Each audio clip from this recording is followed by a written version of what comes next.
Hello? Okay, I'm not touching anything. I have full LTL, I have full Wi-Fi. I don't know what's happening. Oh my How gosh. are you? I'm Now, good. are you going to have to hold your phone like that the whole time? Oh, good. No, I found my I have like an iPad holder. I just narrowed the base, so hopefully nothing technical happens. Although this is not the view that I arranged. Oh, did you have it all set up so it looked Well, I like was all fancy behind you? well, not fancy, but I tried to have the right height so that I wasn't like looking down at the camera the whole time, like because I'll get really into it and I'll be like this while we're talking.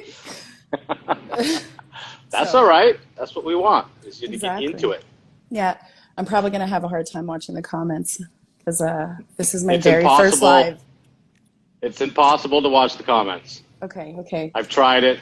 It's ridiculous.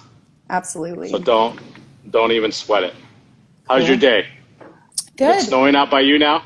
Yeah, it's snowing. It's nice though. I like this kind of weather. It makes me be able to stay inside like I like to do. So no. I'm like, oh, it's cold. I'll stay in today. Oh my goodness. I see you. You sicked your husband on me. He's No, checking out all my profiles to make sure that I'm not some sort of creeper. you know what? He's probably stalked you on LinkedIn before. You just never noticed it because I've Maybe. been following you forever, and I talk about you, and I'm always like, look at this one today, Steve. So he's always intrigued because he's done his work through the commercial side, and so he likes to see the service stuff that you guys do. It intrigues him. So Yeah, yeah, yeah. He works mostly commercial new installs by the company he works for. yeah, he's Looks done his like. apprenticeship. He's worked for two different companies, but he went back and did his apprenticeship when he was 36. So he's got a background in oil and gas for like 16 years before that. And Oh, then nice. he did a middle-aged apprenticeship thing. So he has done all commercial new construction basically. And then Yeah. the company he works for now does a little multifamily, like new construction, like stuff like that. So um, I Well, don't we know, should have like, Steve on to figure out his journey as well. I That's know a it's a bit of he's a thing to start over at 36.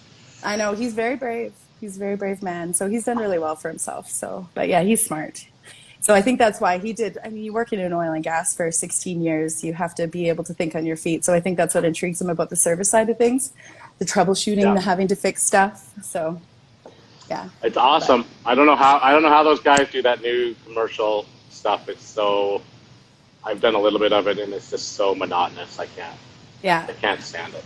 Well, and he's had both sides where he's been like the guy who does the water, the guy that does the black steel, but then he's also had it where he's the floater and he like runs around fixing everything and doing deficiencies. So both have their pros and cons, I would say. I would agree. Yeah. So, It and then is. I work in the industry, so we get to chit chat and it's fun. You're not giving them any special deals, are you, Mackenzie?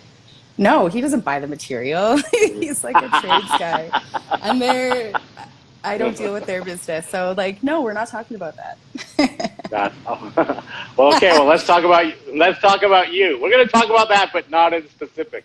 Oh, We're of not going to course, get you yes. in trouble with your employer. Is what we're going to try and not to do, Please right? don't. I would appreciate that. I brushed up on my social media clauses before I came on here. So So uh, you're going to be in the safe zone the whole time, are you? that's where I have to live right now. I mean, I, personal, whatever. But uh, work, mm-mm. career-wise. All Uh, right. Well, tell us a little bit about you, Mackenzie. Why are oh. you? What's your backstory? It's vast and all encompassing, I would say. I Wow. have a really weird backstory. It makes no sense. I've done a lot of different things. I didn't go to university right after high school because I didn't know what I wanted to do. I had a lot of ideas, but then I ended up falling into working in more industrial fields. So I worked for like a valve company where I got to work on a grease truck. I was a grease monkey. Oh, wow. Out there servicing like different kinds of plants and stations and wellheads and just all over, which I really like being all over Alberta. Learning how to read a landline map was pretty cool. There we go. Yeah. Yeah, I could do that stuff. Yeah.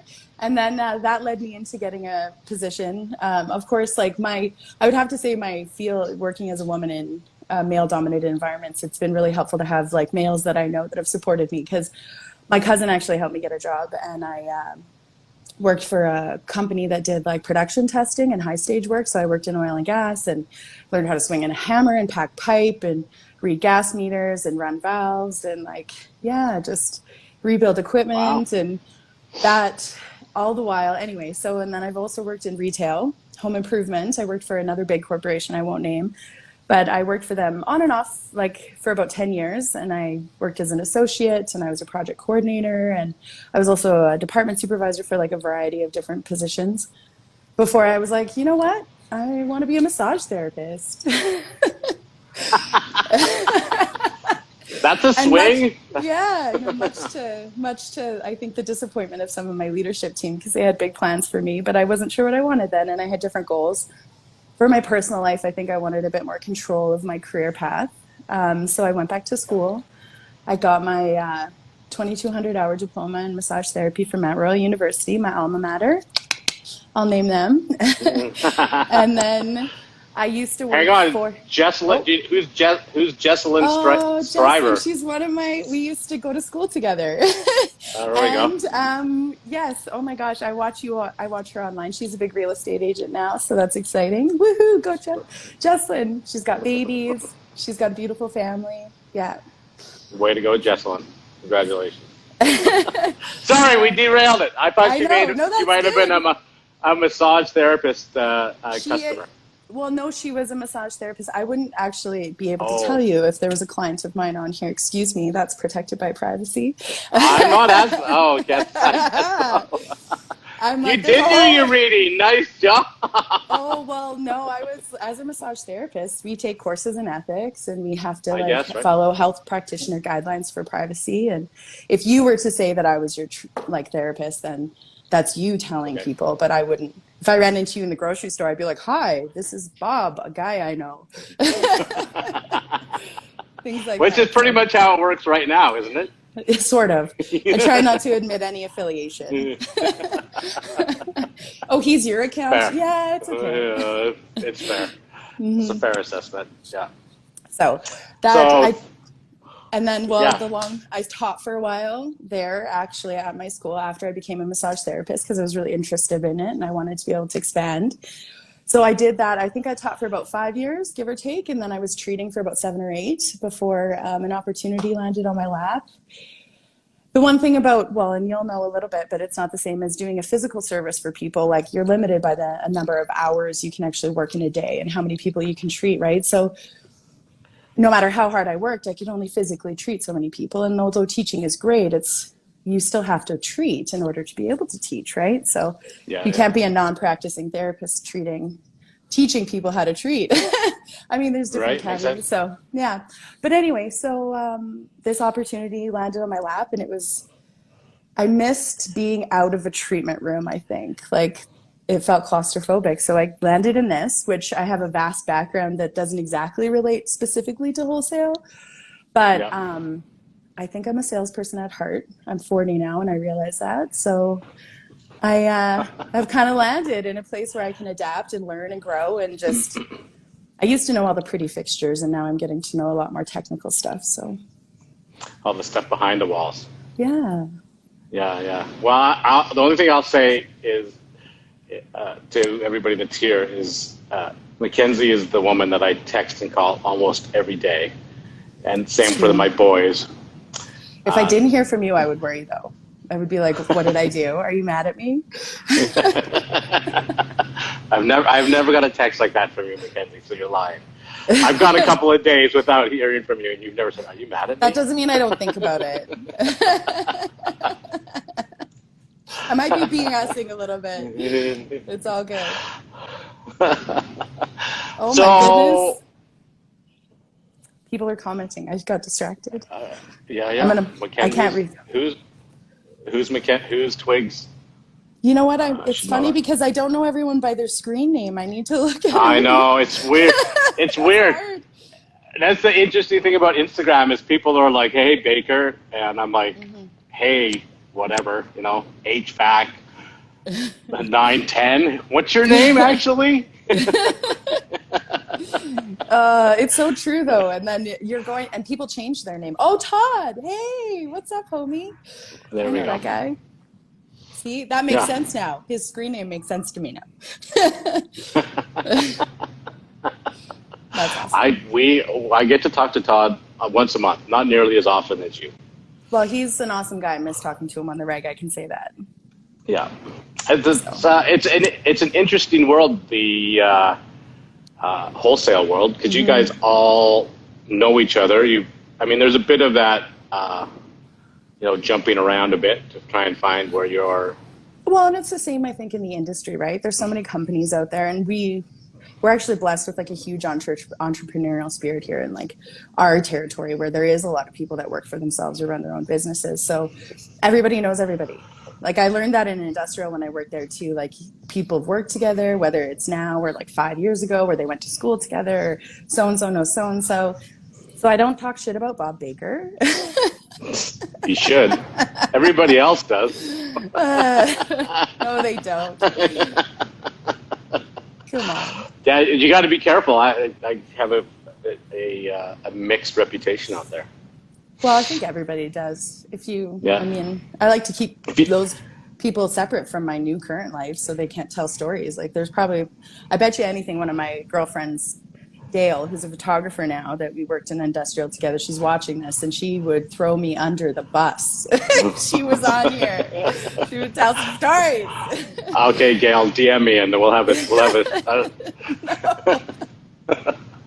have a podcast about Mackenzie. No, From the other side. You could try, No. but only we know where the bodies are buried. Keep it that way till the next life. Oh, So right. why? What did you enjoy? What do you enjoy most about your varied, like? I like path to get here. I think that I just really take, like, I've learned so many different things. Like, if I look at it from like a perspective, I've worked for big corporations. I've worked for small mom and pop companies in my life. I've worked for family owned and operated businesses, and I've also worked for myself. So I can relate to people on a different level, right? So that's what I think. I can meet people where they're at, and I can understand things from their perspective. And so that's what I guess I'm not even answering the question, but that's what I've been able to take with me. And I've learned so much at every stage of my career path, like dealing with customers and how ignorant they can be, no matter how hard you try. And like, sometimes they're going to be mean to you, and it's not personal. Like I learned that in retail when I was young, right? Like, and you have to be able to just walk away from that. If you did everything you could, the best thing you can do is not react, because it's always going to come back on you, and you're going to look like the asshole. And you just have to do the best you could and like not let it shake you if they still take it that way, because it wouldn't have mattered, right? They would have gone that way and freaked out, and they want what they want because they want it, and they're going to do whatever they can to get it. And I was just in their way, right? So not taking that shit to heart, which is really hard. And then also like working in oil and gas made me tough. Like it made me tougher than I ever thought I could be. Like just the long days and arduous conditions and fuck mud and can I swear on here? Please. And wind. It will not get beeped on. Wind is almost worse than mud, depending on how bad it is. I agree with direction. And it's psychotic. It just changes and like fucks with you at every turn. So stuff like that, and just like my ability to learn how to do things mechanical that I never thought I was capable of, like perseverance and working long, like being away from home and working away and not being able to be included in your family and your loved ones, like events and things, and having to be okay with that. Like work is a priority, and when you're gone, you're gone. So lots of different stuff. And massage massage was a lot of science. And I think the cool thing for me with going back to school, and I never finished, but I did do some health science work as well. Some what, sorry? Health science. So actual like health science. Health science, yeah. I didn't think that I was that smart. But I did learn every bone and muscle in the body, and I could. There's thousands of them, right? Oh yeah. Like did you have to learn that? Like one of my daughters is taking that right now. Yeah. She has to learn the attachment points and what they're Yeah. called. Yeah, you Like have to it's learn bony ahead. landmarks is what we call them. Yeah. Bony Yeah. landmarks are usually related to muscle attachments, origins, and insertions. And then we also have to learn, eventually, I don't know what year she's in, but she'll have to learn, like, you have to know, like, the shape of the muscle. There's different definitions for that, how they pull, because that's what tells you the mechanical force and how that works. And then you have to know innervations from the nerves that go to those muscles, because then you know if that muscle is affected by something happening at the spine, right? So there's all kinds of science behind it that you don't think about that people are thinking when they're treating you, right? Yeah. So, yeah. So that's an interesting field that has a super varied connotation. Can I say that word? You know what I mean? Absolutely. Like, yeah. So I was a massage therapist. How do you deal? And Yeah. I How do you worked deal with in that? a clinic. I was not a masseuse, and I did not work in a parlor. Okay. But you know what I'm saying, right? Oh, absolutely. Like absolutely. Yeah.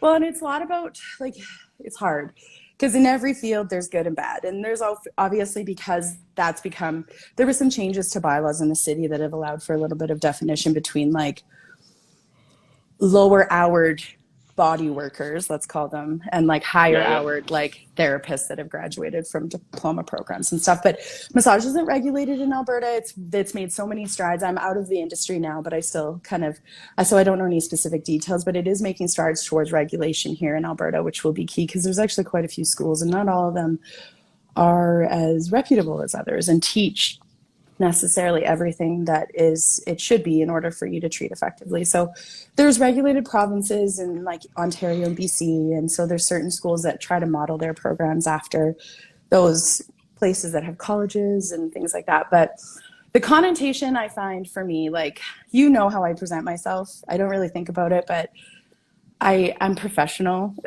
And so, like, when you present yourself in a certain way to people, like, I was really lucky. And I know that it's not just because of how I presented myself, don't get me wrong, but I was really lucky where I never had any, like, awkward encounters, if you would call them. Yeah. There were subtly awkward encounters, but then you're like, I'm just not going to book that person again, right? Yeah. I'm booked. I'm sorry, I have no space for you. Yeah. But nothing implicit or, like, direct, right? So, but I know other people who had to deal with that kind of stuff. But I was also methodical about, like, the boundaries I had with my patients, so they knew that they were safe. Like, and I talk about boundaries, it's physical, but it's also, like, as the client therapist relationship, right? Like, it's a protected thing. They have to feel safe. You have to ask them permission, consent. There's a lot of different steps involved with the massage therapy process that I don't think all the time, not everyone takes their full due diligence, and that sometimes can lead to misinterpretation and, like, leave you open to potentially having to field those kind of requests, right? Where if you paint the picture right up front with your beginning introduction, informed consent, and all the other things that massage therapists will know when I'm talking about, your assessment, all that stuff, they're like, oh, if they even wondered if it was going to be anything weird or they could ask for something special at the end, they'll realize right away, oh shit, that's not it. She's not going to take that kind of stuff from me. When we first met, I realized that as well. Oh, see, thank you. I'm very friendly, but don't So, yeah, but so that's. So how do you go from? I mean, maybe you can't specifically, but in a general sense, how do you go from being your massage therapist and deciding that you want to get out of your, 15 square foot room to working for one of the largest wholesale companies in the world? Opportunity. I mean, really, it was something that I knew somebody who told me about an opportunity, and I thought about it for a really long time. Yeah. And I applied, and I think maybe I thought about it for a long time because I'm really good at manifesting things. So I knew if I set my intention into getting this job that I was going to get it. We're not talking about Oprah here, okay? So there's no Oprah talk. I'm also There's more women on here than I've ever had, so. I know, right? You have no idea what's going to happen now. I don't. But yeah, so I kind of had a feeling that if I made that step in that direction, that it was probably going to happen for me. So I had to be prepared to deal with that. And I don't want to get emotional because I tend to do that, but like thinking about leaving a practice I developed over 7 years and people that I saw Yeah, on a regular basis, it was really hard. It was really hard. I And bet. the people that, if there's anyone that, if there was anyone on here that like was treated by me, like we had many conversations and there was many tears, and it was a 90-day transition period of me saying goodbye to people that I've, you know, seen through so Yeah. many things. So it was, and I still think about them. I still do. It's impossible to try and keep in touch with that many people. Maybe it's possible for some people, but not for Yeah. me. But I still miss them and I still think about them, you know? So you can't do that and not care, right? So Yeah. Yeah, that's and you know, nothing salacious about it, but it's like that's an intimate experience. No matter yeah. how you couch that and how you approach Yeah. that and whatever boundaries you put in there, Oh, it's still absolutely. Yeah, and right. it's more, the boundary is that that's a safe space where they can trust me fully and it's never going to leave that space, right? And that is where like people don't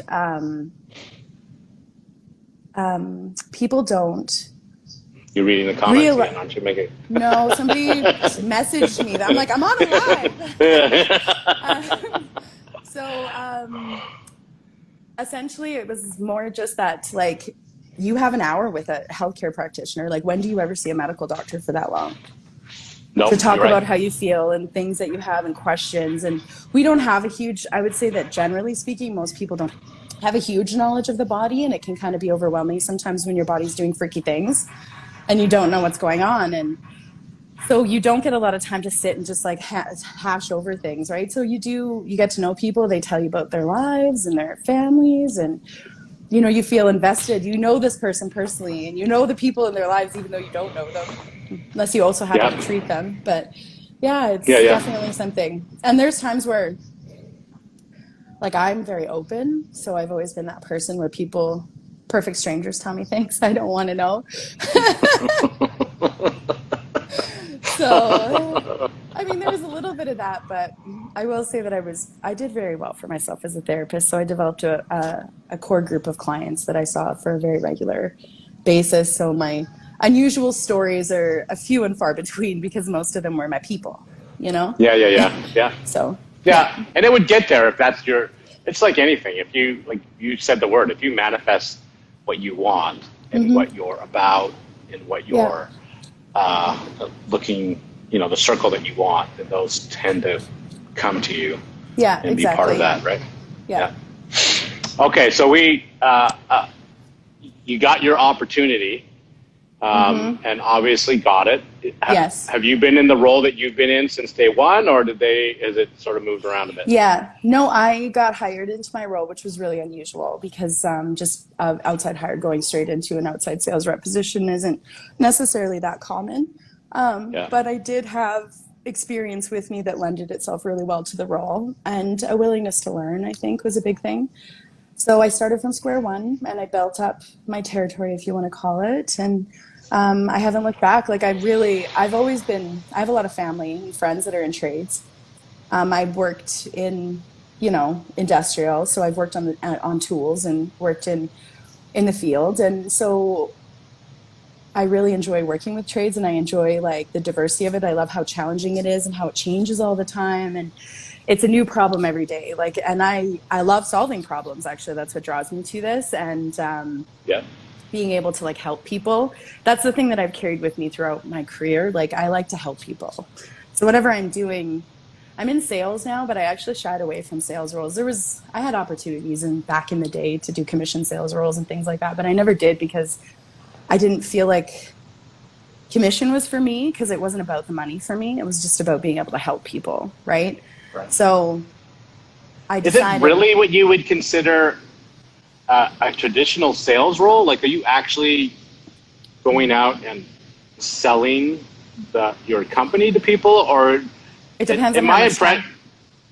my impression is you know, you sort of are a facilitator. Are we like, okay, we're here. This is where we're buying our products. Hmm. Well, Your job is to make sure it goes as smooth as possible. which is Yes and no. ridiculous sometimes. Yeah. So, oh yeah, like right, especially the last, like I got a year under my belt of like getting myself comfortable with my new role and trying to learn it, which is always the most scary part of anything new. You feel insecure, you feel horrible, I suck, what am I even doing? That's when all the doubt and the questioning happens, and you just have to like Yeah. forward she goes, right? And then COVID hit. And Right? I got mandated to work from home. And I became a desk jockey, for lack of a better description, because we weren't allowed out. Is that what my job truly is? No. Will we get back to some semblance of normalcy? Yes. But then you also have to think too, like, we're so busy right now, and there is, like I say, there's tons and tons of work in this industry, or like in our territory. Like we have, there's lots of competition with mechanicals, there's lots of competition with wholesalers. So yeah, like we do everybody wants to grow, right? You want to try and grow, and you want to be more strategic about how you sell, and like being able to like actually introduce new products and get out there and see people is like part of the fun stuff, right? That's the good juicy stuff. But then also maintaining the business that we have, right? And trying to serve those customers' needs, which the management of that recently with COVID and everything else going on has become the hardest part. But is that the goal? Ideally, no. Yeah. So. So do you get to? I mean, a couple of weeks back we had the Central Therm boys on from Miami. Do you Are you involved in dealing with the manufacturers of those products on a day-to-day, or are you sort of one step removed from those guys? Both. Like we work with both manufacturers reps as well as manufacturers, depending on the company, depending on some, like some things are local, some things are further away. Like depending on where manufacturers are. Sometimes we have local reps, sometimes we don't. We just have our manufacturers reps, but then they will always see those manufacturing representatives come in and out of our territory to visit, and because we're their customers, right? Like it's a cycle. Yeah. So yeah, I touch with, I would say some of them I do and some of them I don't. So some of the really, really big manufacturers you deal with, you're a bit further removed from them because they're just huge. Yeah. Yeah. And so what would you say is your sort of the biggest challenge that you faced with COVID? Like what was the biggest? Maintaining my standards of customer service. Like I have pretty high expectations on like how I want to serve my customers and be able to like, meet their needs. And so like just the sheer volume of like requests, but then issues with those requests because of trying to source materials and like backlog and production issues and trucking and Suez canals and ships and shipping containers and, like shortages of raw goods and it doesn't even across the board, depending on the situation you look at, like what maybe would have been like, you take an order, you order the product, you follow up on your PO a couple times, it comes in, you ship it to your customer. It turned into us following up on things like half a dozen to a dozen times in some situations, having no clear reality of when it was actually coming, and then you guys asking for answers from us, and you having customers that are asking for answers for you. And then I'm, after like 12 months of it, people are like, I don't want to hear COVID as an excuse. And I'm like, well, it's not COVID. There's a new one. Like everything else that has it's not just COVID. It's just like the whole world is falling apart right now. I don't know what to tell you. It's true. I'll be perfectly honest. I bash you guys like crazy on social media, saying my wholesalers suck. Like there's nothing in. The only thing that like makes my heart feel better is that I hear the same thing about everybody. It's everybody. Yeah, it's not a pointed comment to say this sucks. You should go over here because they're better. I know. Everybody's in the same boat, right? It calms my work mares a little bit. Your work mirrors. Work mares. My little brother gave me that name because I was talking to him about that feeling you have when you sit up right before you're about to fall asleep and you remember something you forgot from the day. Yeah. That's a work mare. Yeah, that's a work mare.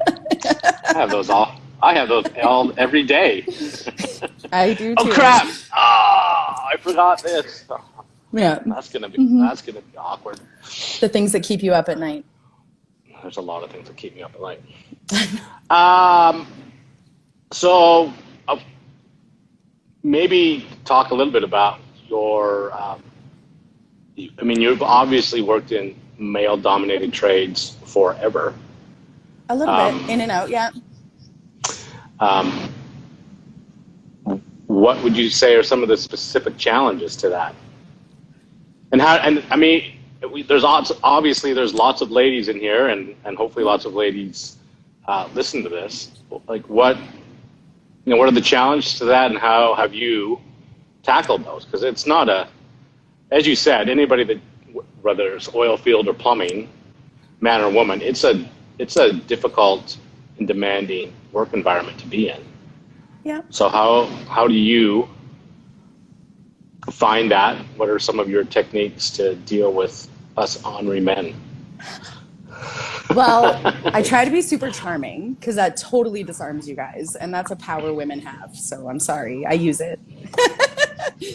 I also put that in all seriousness. I would say I use the same thing when I walk into stressful situations with men or women. Yeah, like, that's true. Well, let's be charming about this instead of you get more. Yeah, more out of honey than you get out of what's the saying? More flies with honey. Yeah, that's right. But so really, I mean, it's just been about trying to be really kind and open and like not take things personally. Most of the people that I've ever worked with, like I would say that like most of the men I've ever worked with have always been really open. There's some stereotype stuff that you don't really expect where, they'll always go to reach for something to carry it for you. And you're like, just seriously, I've got this, it's fine. But like it's generational too. Like it's how we were raised. So I just say, I'm good. I got this. And if I need a help, I'll ask for it. But also I try to just stay focused on the work. Like whatever I was doing, I just tried to learn and I tried to be useful and I tried to work really hard and not get tied up with bullshit. You do have to be willing to stand up for yourself. Because I would say more often than not, you have your like, in any situation I've been in, I have my core group of people that I work with that know who I am and know what kind of work I do. And they become like your brothers in arms and like you're especially working away. They're like your family away from home, right? But there's always going to be somebody who's not desirable or somebody who's got, thinks they're a smart ass and they're going to make some comment somewhere. And you have to be willing to stand up for yourself. And like the guys that I worked with never would have like talked to me like that. And they would come to my defense if I needed it, but they always just let me fight my own battles. But I never got that kind of treatment from people I worked directly with because they knew who I was and they knew what I was about. So, and they're dealing, honestly, those unsavory people that I had to deal with, they're going to have to deal with them too. It was just a different level. Instead of it being misogyny, it was just them being a douchebag or whatever, however else. Right. A big ego. Like there's so many different ways that people that are, I don't know, unemotionally intelligent try to exert their power over people because it makes them feel better. I just don't have time for that. So far I've avoided all those. You don't scare me. Pitfalls. I mean, that's just what I say. I was like, yeah, are you stressed out with what's going on sometimes? And do situations happen that are frustrating? Yeah, you don't take that out on me. I get your frustrations. I'm fucking usually just as frustrated as you are. And I'm the one who has to tell you shit. I was like, it's true. Everyone fucked up. And I get to be the bearer of bad news. So I ripped the Band-Aid off. Yes, you do, as nicely as possible. I have noticed, though, in the last couple of months, I don't know if it's a directive, but in your workspace, there are new women showing up there every day, as far as employees. Yeah, is that something that? It's not necessarily a directive, but I think that like just like any company, you try to be present in the what's the century this year? But yeah, you just, so like whether it's purposeful or not, or it's just what's happened in the time that we've been working there, like there's been a lot of people transition, things change, but is it a directive specifically? No. Does it make me super happy? And do I take those ladies under my wing? Yes, 100% I do. So yeah. I'm super excited about it. But I think I would say, generally speaking, and I've always said this too, I think that the people behind the counter should mirror the customers coming to the counter to a certain extent, right?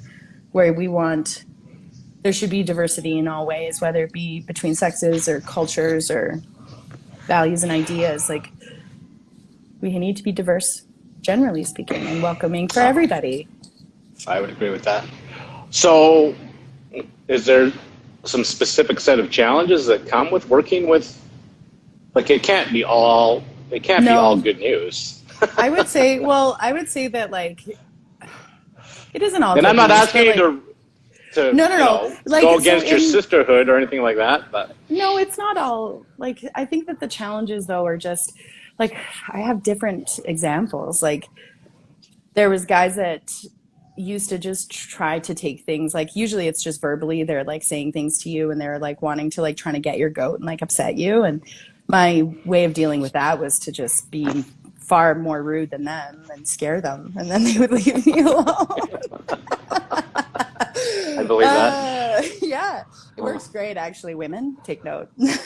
But, like, I would say sometimes, like, I would say that I feel for the people that in my industry that are front facing with customers in a counter role, because when I was really young, working for a big home improvement store, I worked in a very, like, diverse area of the city that we live in, Calgary. And my issue it was sometimes cultural, where women aren't necessarily taken as seriously in certain cultural backgrounds, where, like, I'd be working the toilet aisle and helping people find wax rings and bolts for their toilet. And I'd been doing it for years, and, someone would not believe something that I told them about whatever their home improvement project was. And they'd walk 3 departments down to grab a person that they felt more comfortable asking, male. Yeah. And that person, the associate, would bring the customer back to me, right? Yeah. And be like, she's the best person to talk to about this. And they'd be like, oh, because I just spent half an hour talking to them and told them exactly what they needed to know. And I imagine, and I know, without saying anything specific, that is the same challenges that are being faced by the women that are in our industry, like being taken seriously. But it's going to be certain individuals, and it's more about the individual than it is, right? Because there's tons of people that are males or females or from wherever that are kind and professional and just there to do their job, right? So, but there's always got to be the assholes. There's always, absolutely there is. So how do you, and I appreciate that, and I certainly understand that there's people that I won't work for anymore because they're just assholes. But how do you, as particularly in your situation, as the women become more of a presence in those workspaces, are there any challenges specifically related to dealing with women as a woman that or is it just a people thing? I think it's such an individual thing. Like, I don't think specifically like working with women, like, in those roles, like, the issue is just our biases and our judgments depending on the individual. Like, my mom's been in construction, and she's done all different kinds of things. So she's been in construction my whole life. I have aunts, I have uncles that are in construction, and other family members that are in a variety of different blue collar trades or, like, industries. And it's weird for me because there's been times in my experience where I'm being like, somebody's holding bias against me because I am a woman, but I don't clue into it right away because I'm, like, trying to help somebody. And I wouldn't say, like, my mom was specifically a feminist, but she never made me feel like I couldn't do anything. She was never somebody who wouldn't do anything that she wanted to, right? So I've grown up with that. My dad never told me I couldn't do anything. Because I was a woman, like, whatever I wanted to do, I was always capable of. So I never really questioned that. I was on my mom's side of the family, I'm the only girl out of 11 grandchildren until the great grandbabies came. So I grew up with a bunch of boy cousins. Like, I was always used to being the only girl. I never really thought anything of it. And so there's been times where I'm, like, doing something and someone's giving me unintentional pushback or, like, questioning me in weird ways. And what's happening when they ask you the same question over and over again, expecting a different answer. And you're like, am I talking like the wrong language here? Like, and then you clue in and you're like, no, I'm a girl. Shit. But it takes me a minute because I don't think about it right away. Right. Well, that's So, good. Like that's not your first sort of default is to yeah. think that way. Surprise, it always catches me off guard. And then I'm like, oh, it settles in slowly. It's a slow burn. You know, I'm like, oh, fuck. So Thanks I for know, that. right? I'm sorry. I keep swearing. I swear That's a lot, fine. people. She does swear a lot. Like she's actually doing fantastic on her. Thanks. She doesn't swear in text either, but on the phone, it's nonstop. Can't have record of it. No, there's no incriminating evidence against Mackenzie. There's probably a reason I've never lied. So we'll see what happens. This is my first lie ever. You're doing fantastic. Oh, thank you. What is there anything that you would change about your current situation, or maybe the last? Is there something that you wish you'd done that you haven't? Oh, I wish I'd done so many things, you know? Who doesn't have that? A list of things. Shoulda, coulda, woulda. No, Like, yeah, but I'm not talking like everybody's like. I tell my kids, because the message is out there, you can do anything you want, which is absolutely true. yeah. But you can't do everything you want. Yeah. You know what I mean? Like you got to pick, like you have. You got to pick something, and if you're going to It's make hard. that change, in truth, you get, which is understandable, a bit weepy about your change of career. Mm-hmm. It's hard to do. So Yeah. you're right. You can do anything you want, but realistically, is there anything that you would change? You know about? what? No. No. I would go to school earlier, but then I wouldn't have had the experiences that I had, because I wouldn't have had the experiences that I had with my work life. Like before I got into doing industrial, like I've done so many random jobs when I was younger and did different things that taught me stuff. But I would believe in myself more, I think, from high school, and I would go to school right away. And and I think now that I've changed careers like 3 times, I realize I could have changed school 3 times if I'd gone. And I don't mean go to school like got to get a bachelor's degree, but I mean like if you want to learn about something, if you want to join a trade, don't second guess yourself. Do it. Like do it. Go start as a laborer and freaking get indentured and just try it. And if you decide to change your mind 2 years down the road, like then change your mind and go in a different direction and be brave. And it's scary and it's awkward and you feel horrible, but eventually you get confident and you're there and you don't remember what it was like to not know what you're doing. But I don't think I really have any regrets, because my biggest thing is I look back and I'm like, well, I could have done this and I could have done that, but then I wouldn't be where I am. So there's some days when my phone doesn't stop and the emails don't stop and the problems don't stop. And I'm like, leave the treatment room, I thought. I'm bored in here. It's so quiet. I'm like, what the fuck was I thinking? But those are just bad days, right? And the next day, I'm still happy doing what I'm doing.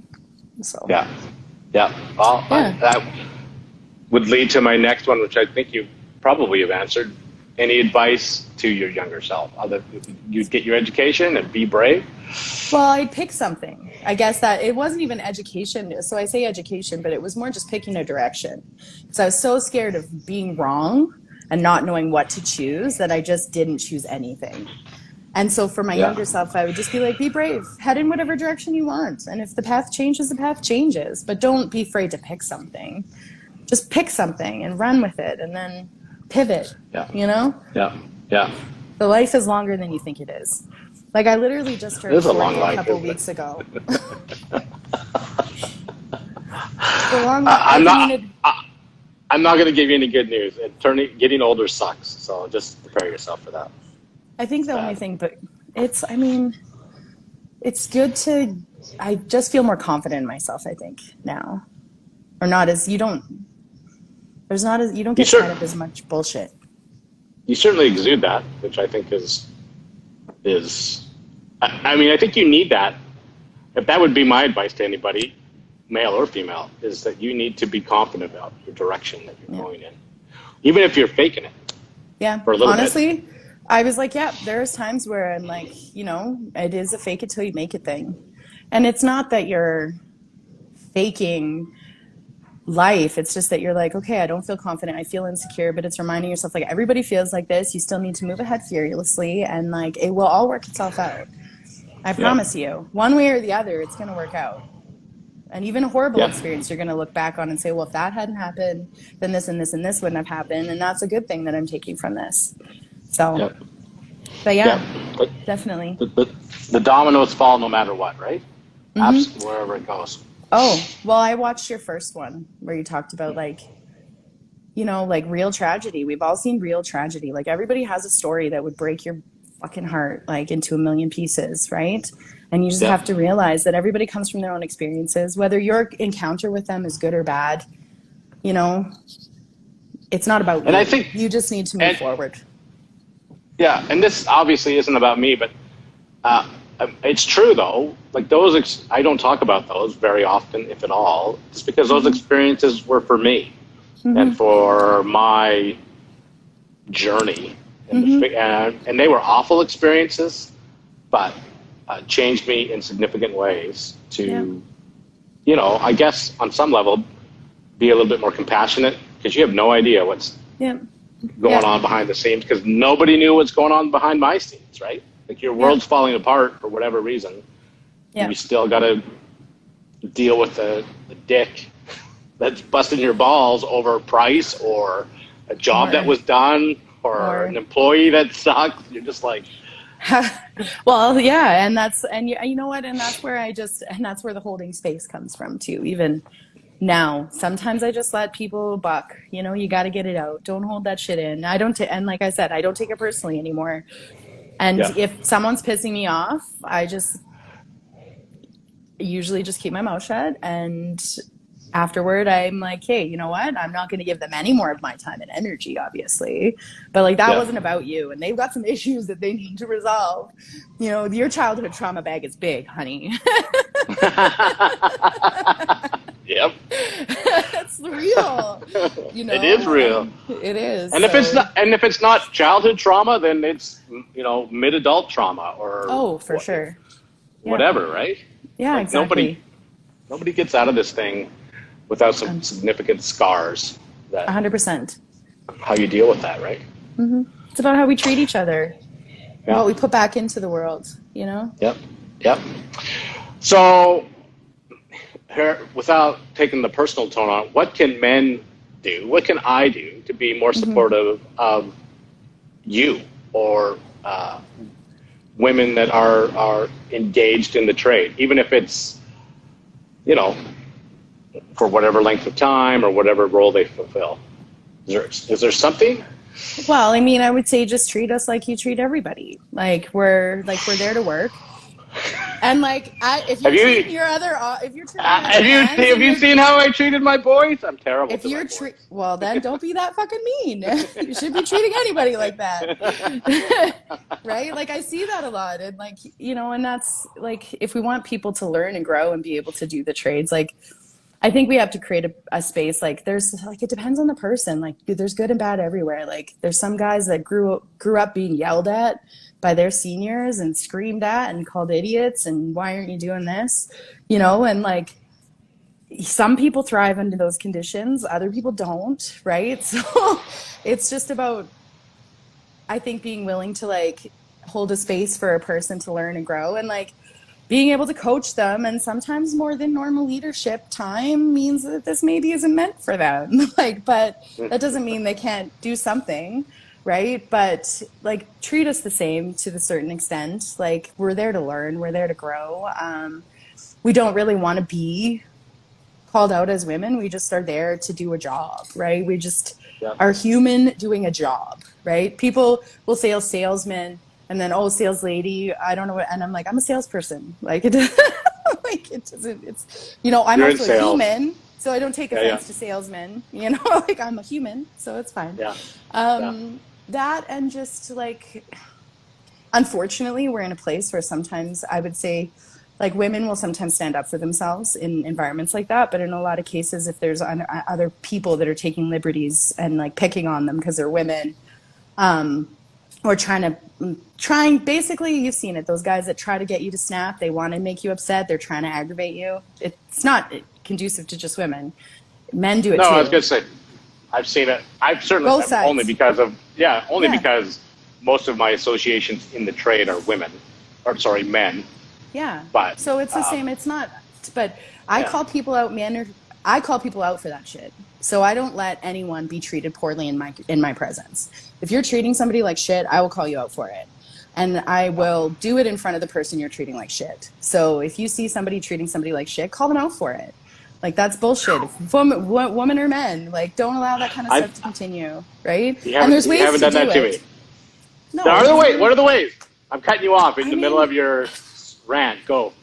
Well, it depends. Like, if there's different, it's very intuitive for me based on the situation. Like, if they're trying to be a big, but then you're intuitive, but there's steps, right? Like you have literally, when you talk about your work mirror, like you've literally, and I'm assuming many things, but I'm not wrong. Like you've literally walked through those steps, like late at night. How do I handle the situation? I'm going to do this, then I'm going to do this, and then if those if I get this response back, then I'm going to go this way. So logic really pisses people off, and calmness. You know, when someone's trying to like if they're trying to like, because like if you react to that nasty email, like you're just gonna get another one, and you're gonna fuel that fire, right? If you take ownership, apologize, and like find solutions, they're completely disarmed and they have no idea what to do. I agree. And they can only listen and take what I'm doing everything I can. But when it comes to like situations where like say on a job site or out in the field where someone's talking down to somebody else, like, you know, we've all seen it, the scathing humor where they're like digging on each other. Well, I just dig them harder and burn them so bad that they're embarrassed. And then they're like, hey, how are you treating me like that? I was like, you want to talk to other people like that? I was like, I can be an asshole too. I just choose not to be. Like, so I'll eat a little humble pie, right? So things like that. But so I don't know. It's very situational, but in any situation, women or men, I just don't let other people be talked down to in my presence. Like nobody deserves to be treated like they're less than, ever. I don't care. And I won't allow it to happen in front of me if I witness that kind of stuff.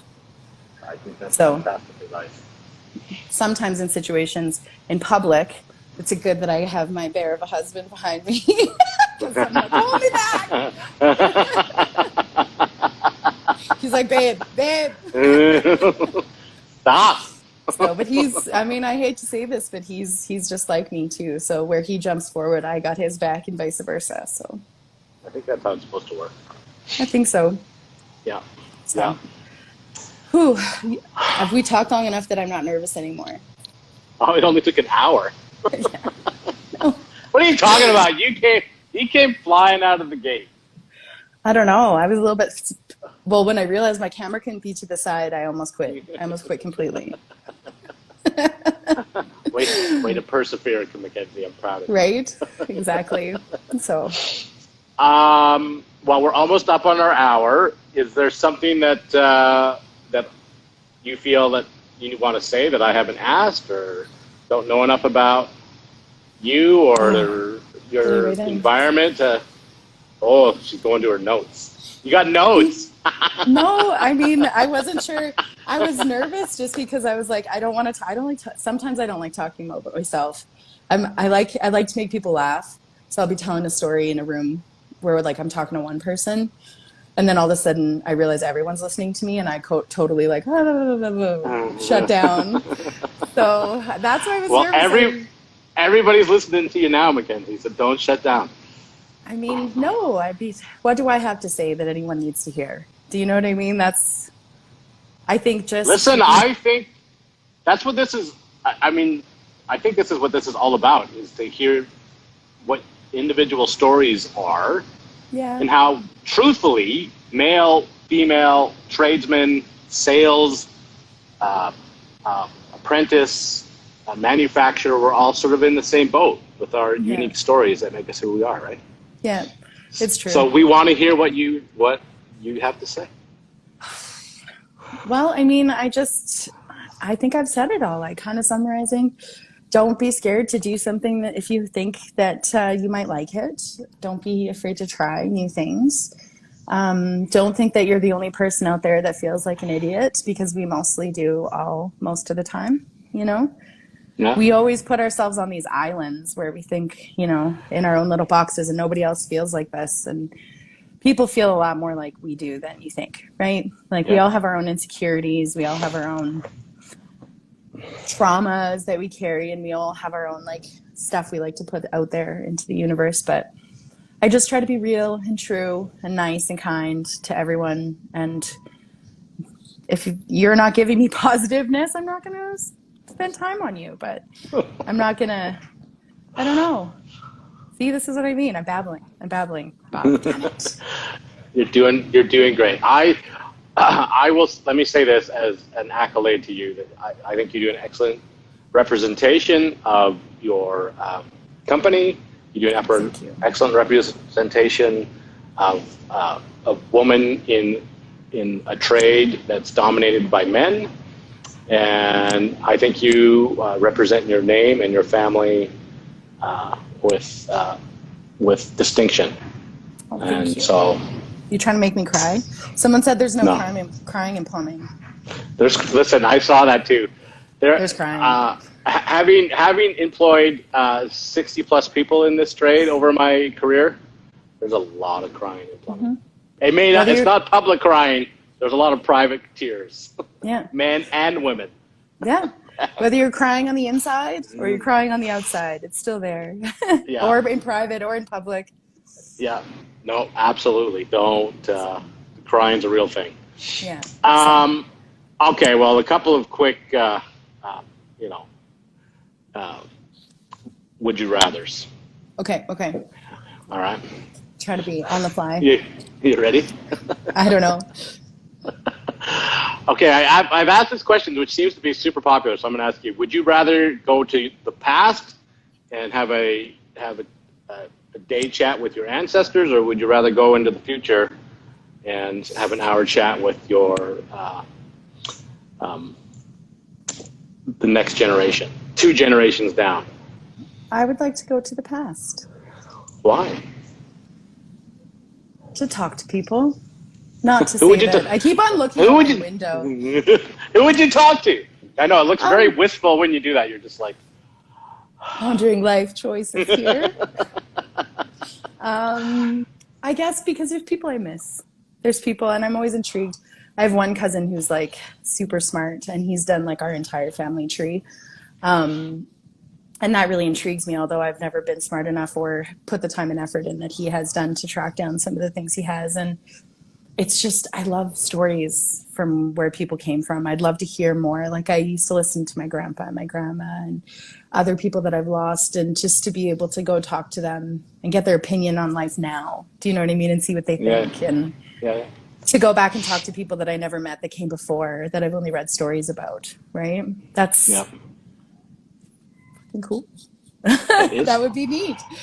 Now, unfortunately, as I've said before, I'm the tech monkey on this thing, and every week I think I have this fixed, but I don't.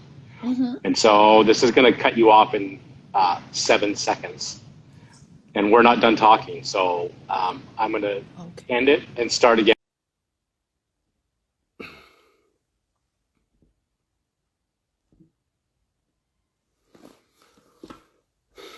One of these days, I'm going to figure this out.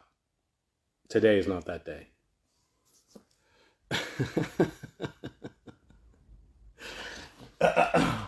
Here I am, thinking I have the 4-hour window lined up, and I don't. There's Mackenzie right there.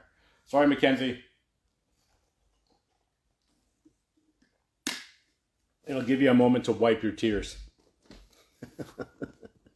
All right, let's see if we can get her on. I don't know why it won't let me do that.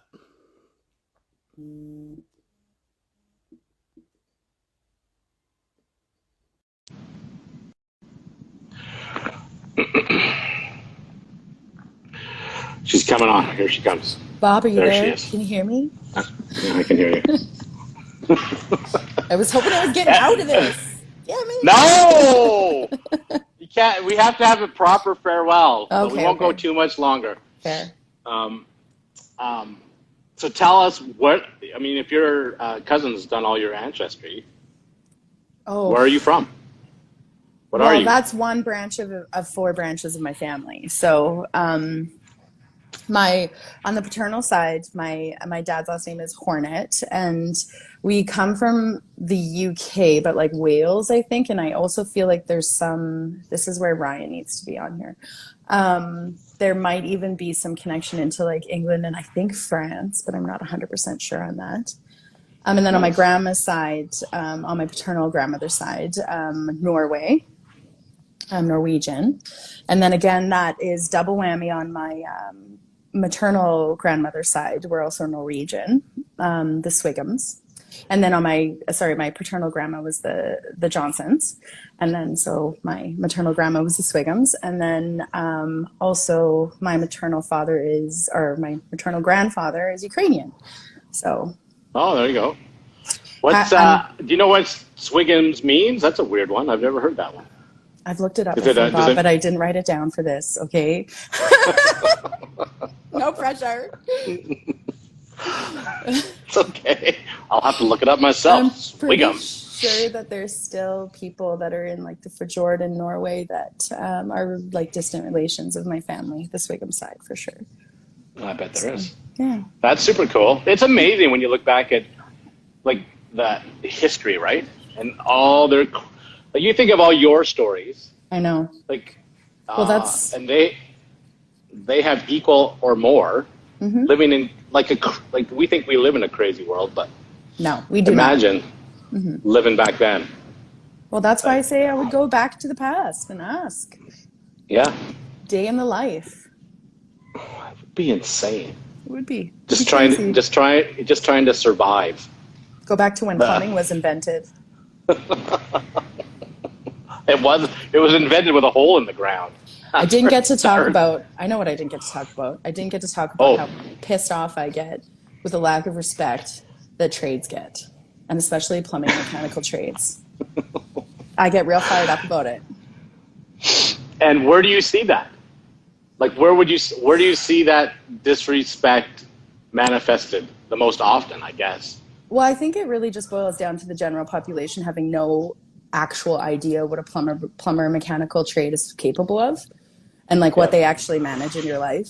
So I've said this multiple times. I was like, plumbing and mechanical trade should just go on strike for like 90 days and then see what happens.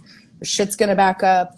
Things aren't going to work. You're not going to have your comfort and your water, and your things aren't going to run. And then there's a lot more than just like a faucet being installed when it comes to being a mechanical trade, and the technical knowledge that you have to know.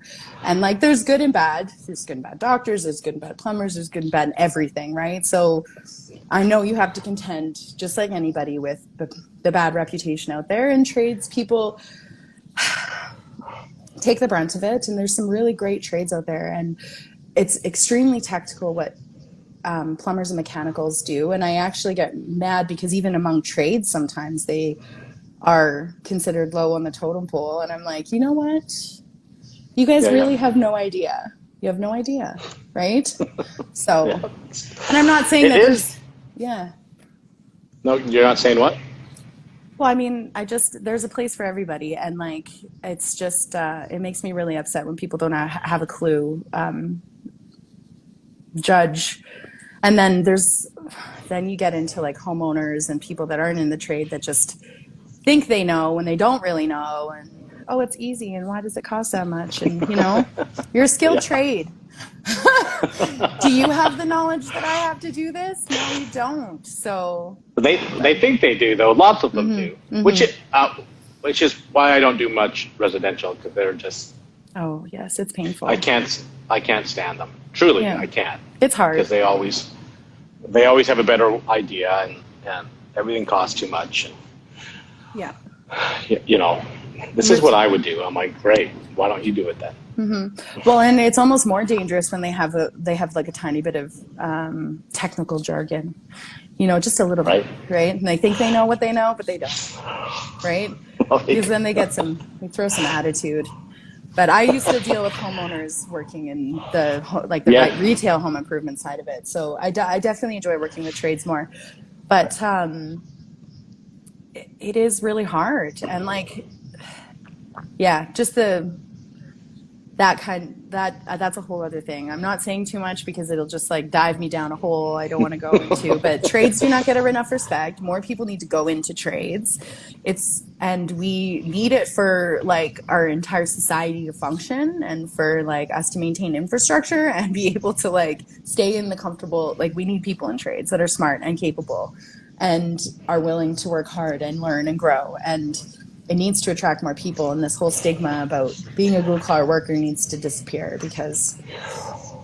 And I do think that that stark contrast is going to become more and more apparent as that trade gap widens. Despite what we try to do to promote it and incentivize, it's abysmal.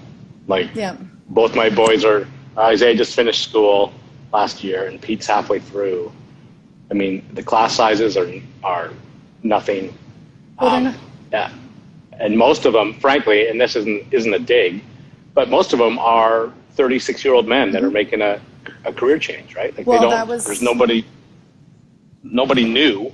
Yeah. That's going to be there for another, 30 years type of thing. Mm-hmm. No, it's true. Right. And that's just it.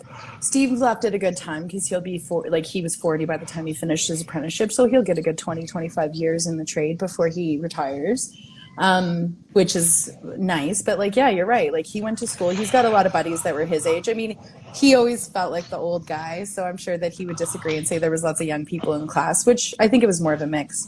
But yeah, when I remember when I went with him to the information center night at SAIT. And it was just all for that whole department. So they started calling off project managers and blueprinting, all the different computer and more management roles for construction in the trades. And all these young people were floating into those information sessions. And then when we were left to the actual plumbing program, there was a handful of people left. And I'm not saying that young people can't do jobs, but I'm you have to... they want to get a job where they're getting paid really well and they don't want to have to do the work. I'm you would be surprised how satisfying labor work can be, how nice it can be to have a variety of scenery, be able to be on different job sites, be able to be challenged in different ways, because a lot of those more management type roles can be really... It's no different than your masseuse thing. You're in a room. Massage therapist, Bob. I'm sorry. That was... I told you at the beginning. I'm not licensed anymore. I apologize to everybody for that. Massage therapy. But you're in... for everybody that I just offended unintentionally. I'm sorry about that. I never took offense, but I always correct it. Yeah, thank you. But you're right? Those guys, and that's what I love most about my job is I literally have no idea where I'm going to be. Last week I didn't know I was driving down. We talked about the wind at the beginning to southern Alberta to work on a project down there. Got blown away because I don't know how people live down there, but right? Yeah. They get the phone rings and they're we need you now. I'm okay, I'll rearrange some stuff and. Mm-hmm. We'll figure out what we're going to do, right? Yeah, exactly. That's awesome. It's triage for plumbing. You have to triage your customers, right? Yeah. Just you were saying, I was listening to one of your other ones where you're just because I know what an emergency is, right? And I know it's important to you and I completely understand that, but that doesn't mean it's the biggest emergency for me and I have to triage this shit. Yeah, it's true. So, that's what it is, prioritizing. That's what I'm doing every day. It's stemming the bleeding. Who's yelling the loudest right now? So, but yeah. We had one that come in yesterday, and it said, I have a weird smell coming from my sinks. Can you come by? I'm no, we're not coming by on a Saturday afternoon to come smell your plumbing. Mm-hmm. That can wait till next week. Probably need to clean out your drains or make sure your P-traps are full. I went somewhere. I was working in an office once that had a washroom with a shower that was never used, and people were like dumping stuff down the floor drain and things like that. And I was like, I looked at around the corner at the shower and it was full of stuff, and I was like, when was the last time that shower was run? Right? Well, I don't know, probably years. I was like, probably want to empty it and maybe run some water down that drain. Yeah, that's right. Clean it out and give it a bit of a top up, and I bet you your problem is solved, right? Yeah, guess what they do now? They run the shower every once in a while. So, anyway. Yeah.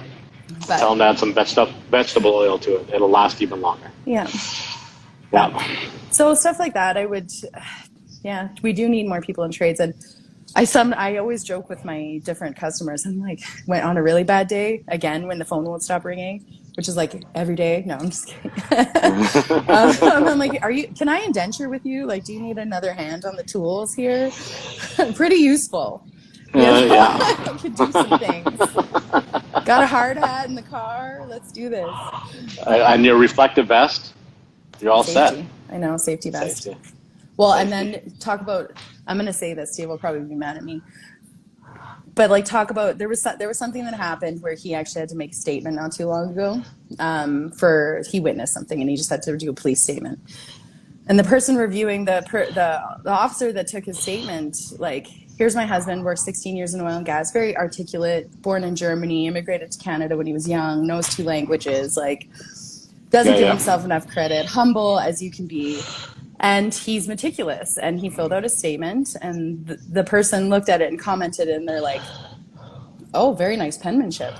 So they said it once, conversation continued. And then he had to say it again. He goes, you have really nice penmanship for a guy in a safety vest. He actually said that to him. I was like, this is what's wrong. This is what's wrong. I was like, you don't know. It is what's wrong. Don't profile I will me.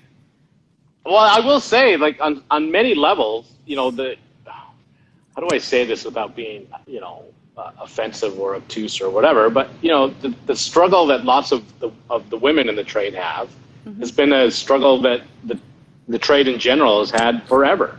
Yeah. Right? Like they look at you and they're like my favorite thing is to invite people out to my house, which doesn't happen very often. Yeah. And without fail, someone will say, what do you do again? I'm like, yeah, I'm a plumber. Yeah. Like, what kind of plumber? Yeah. Just a regular plumber. Yeah. And you just see their mind, like they can't, like, I can't fit into their box anymore, right? Because it's vast They're and like, all-encompassing. Like, you have no idea what the trade ensues. Like, you don't even know what plumbers do on a day-to-day basis. Depending on like what they're... someone will say, well, that's a lot of toilets to unplug. I'm like, yeah, then that's the problem right there. That's what you think I do every day. It's like one thing. I have 45 toilets to unplug today. So I'm going to make some money. Well, and it reminds me of massage therapy a little bit, because when I was a massage therapist, like, you get your base knowledge. It's like a trade. You get your base knowledge. Do I know everything in my 2,200 hours about massage therapy? No, but I have the weapons in order to learn and grow and develop my practice. Yep. Right? Yep. So that's what it is about getting your ticket. You don't know everything about plumbing. You haven't done everything, but you have the tools in your toolbox to be able to figure it out or learn if you decide to specialize in something, right? There's a lot of people within plumbing that specialize in certain things. And they maybe don't handle other things as much. And there's some people that do a little bit more of everything and they dabble. But it's just like, it's not just one thing. And there's some specialties and if you can niche yourself into something where not a lot of guys do it, and you become really skilled at it, like, you can really corner the market for yourself, right? Like, so true. Especially when we're seeing trades not being entered into as much, right? And you've got all these baby boomers that are going to be retiring with all this knowledge back in the day where everybody did everything, because that's not how it is anymore. And they're taking that knowledge and they're leaving, and there's nobody there soaking it up. So, yeah. I agree. I like what you said there. It's you know, lots of people say when they get their journeyman, they're like, I'm done. I'm like, dude, you have not even started. And if that's your mentality, that you're done, then you're going to suck. Yeah, at what you do. you are. So, right? It's true. It's just the beginning of your next whatever. You have Yeah. the toolkit. Put it to work Yeah. and learn Exactly. something new. So, Yeah. yeah. Awesome. All right, two more for you. Oh, geez. Oh, geez. Should ask for the count first. How many questions? Should have like been like, Two. you can only ask Three. this many. Well, I'm only asking this many. 3. You're fine. Would you rather talk to animals or would you rather know all foreign languages? Oh, that's so hard because I already talk to animals. Yeah, but I've had that before, and that's exactly. I already talked. I'm like, no. Like actually, Being so able to maybe communicate with them. communicate like we're communicating right now with animals, or be able to speak fluently with anybody on Earth. I mean, I want to say animals, but I really love language, and like, I think that I would probably want to be able to speak fluent languages because that would just be awesome. You It'd could be surprise awesome. so many people, and they wouldn't know you could speak it. And they'd be like, That's what. I love those. That's, I love seeing that in movies and stuff, and like on TV, or in real That's life what is even better. That's what Leslie said. Who I asked before. She's like, I would love to eavesdrop on a conversation and be like, and respond exactly. And they'd be like, oh, what? I know. Yeah. So that would be fun. Yeah, I think that would be fun. Okay. That's Nobel Peace Prize or Olympic gold medalist. Nobel Peace Prize. Peace Prize, I think. Why? Why? Why? Well, I mean, I have some family members that my auntie went to the Paralympics, which was pretty amazing, and so like I feel For like what? I have other. She was What'd she a swimmer. do? She was a swimmer. Oh, a swimmer. Yeah, you can follow her. I have this like panic where I'm doing things, but she's on Instagram. But so I have Olympians in my family. You know what I mean? So I feel like that. So it's not that big of a deal? I need to do something else. She's way better than me. You know what I mean? You need the one upper. Well, I just need to, if my family, if I'm looking at my blended family, my very vast and blended family, I want to, what are we leaving behind in the world? So you know what I mean? We want to make an impact for future generations. Well, she's got that covered. Sure. So then I would want Nobel Peace Prize. Okay, good. And in a particular discipline or what? Oh. Well, it depends. Like, what could I, like Like that where- goes back to the shoulda, coulda, woulda. If I had gone to school for other things and maybe had a doctorate in something, then I could probably write a paper on, but I don't know, in anything in particular. There's too many things. I want to solve the world's problems like that. I really have to refrain from doing that. I'm going to tell you, you can't. I know. You just need to add your little bit of joy and sparkle. That's exactly. And knowledge to the pile, and it'll be better. Try to, anyway. Yes, you do. All right. Is there anything else that you would like to let everybody know? No, there isn't. We got it all covered? Was it that bad? No, it wasn't. Actually, you know what? Thank you. I appreciate you even inviting me on here. I think I took so long to answer you and he didn't give me anything to come on here, by the way. He just kept annoying me. You're right. Until I said yes. I could brief all of my social media clauses, talk to my leadership.